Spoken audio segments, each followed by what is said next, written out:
Commander Kael'thor stood at the observation deck of the Vrinthian flagship, watching Earth's blue marble rotate below.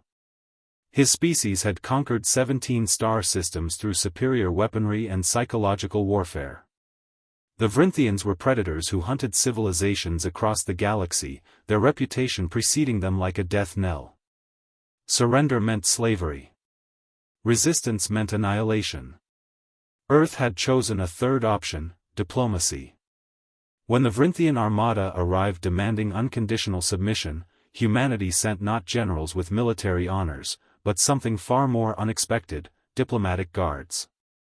Captain James Morrison led a team of 12 humans aboard the flagship, unarmed except for ceremonial weapons that held no tactical advantage. The Vrinthian Council found it almost insulting. Surely these creatures understood what they were facing? Morrison did understand.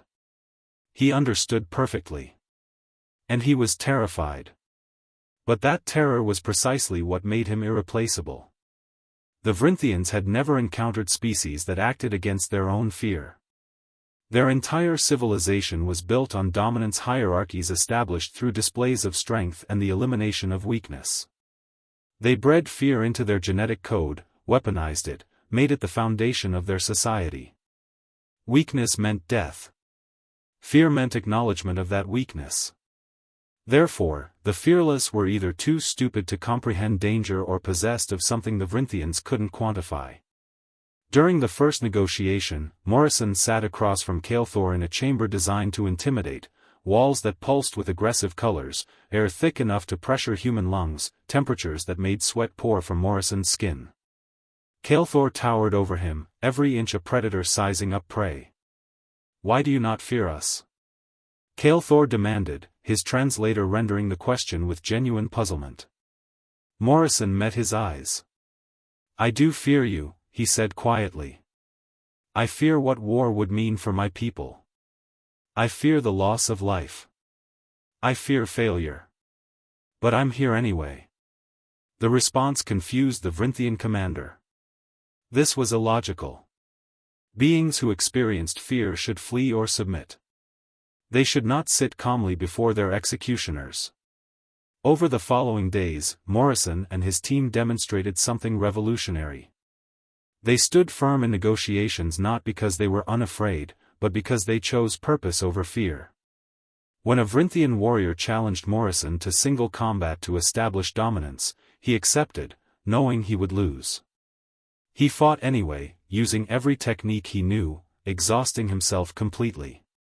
He lost, bloodied and broken, but refused to yield until consciousness left him.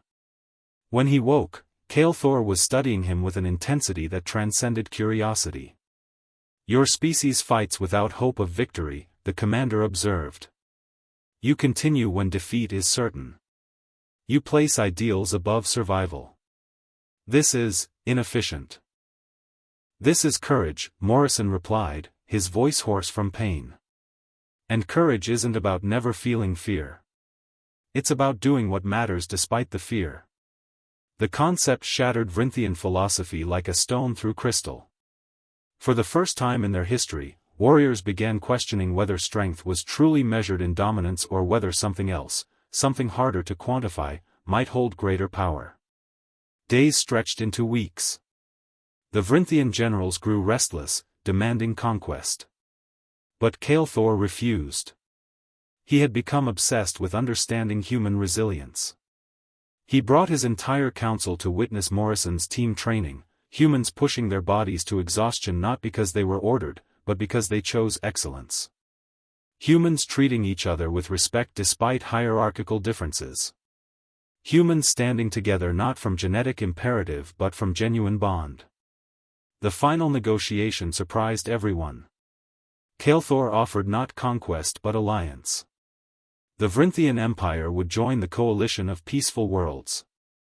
Not because they feared humanity's military strength, Earth's defenses were laughable compared to their arsenal. But because they had witnessed something they had never encountered, a species that had transcended fear through will rather than dominance. As Morrison's team departed the flagship, Kael'thor clasped his shoulder in the human gesture he had learned. "Your kind does not forget fear," the Vrinthian said. You simply remember courage louder. In that moment, a predatory empire learned its most valuable lesson: true power wasn't the absence of fear. It was the choice to act despite it. And that changed everything.